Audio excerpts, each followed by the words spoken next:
عمر الشريف قال لمخرج افلام نادية الجندي: يا ابني انت جاي لممثل عالمي وعايز يطلع يبقى كومبارس عند الهانم بتاعتك. تبدا الحكايه لما اتفق السيناريست مصطفى محرم مع المخرج اشرف فهمي، وقال له انه لازم يكلم عمر الشريف ويروح عشان يقنعه يمثل بطل الفيلم الجديد مع نادية الجندي. وفعلا كلم اشرف فهمي النجم عمر الشريف وقابله في بيته، واول ما راح له اداله السيناريو وطلب منه يقرا الفيلم دلوقتي ويقول رايه وموقفه النهائي، هيشارك ويبقى بطل قدام نادية الجندي ولا لا.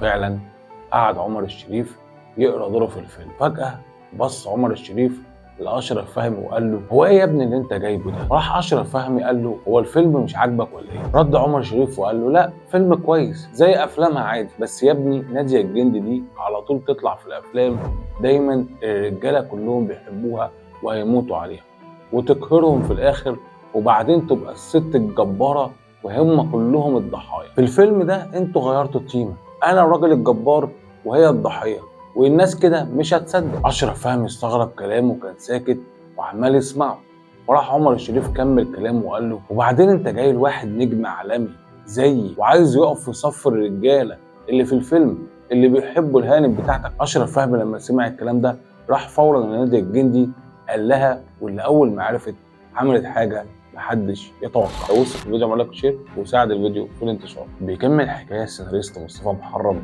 ومذكراته حياتي في السينما وبيقول: نادية الجندي لما عرفت الكلام ده ما اهتمتش قوي رغم انها اتضايقت، لكنها كانت عمليه جدا، بس عملت حركه تبين لعمر الشريف انها مش هاممها الاسم اللي قدامها.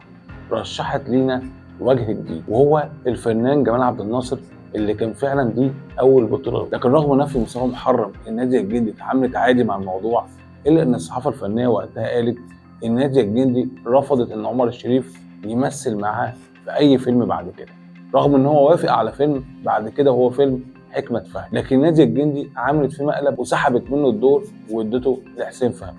نادية الجندي بعد فتره ردت على الكلام ده وقالت ان ده ما حصلش، انها مفيش خلاف بينها وبين عمر الشريف، وان هو اللي اعتذر عن الفيلم ده لانه كان بيمر بظروف صحيه وكان بيعمل عمليه القلب. في نهايه الفيديو، هل انت شايف ان عمر الشريف كان صح انه يرفض يمثل مع نادية الجندي ولا لا؟ شاركونا برايكم في التعليقات. لو عجبك الفيديو اعمل لايك وشير، وطبعا صفحتنا على الفيسبوك وقناتنا على اليوتيوب وقناتنا على التيك توك.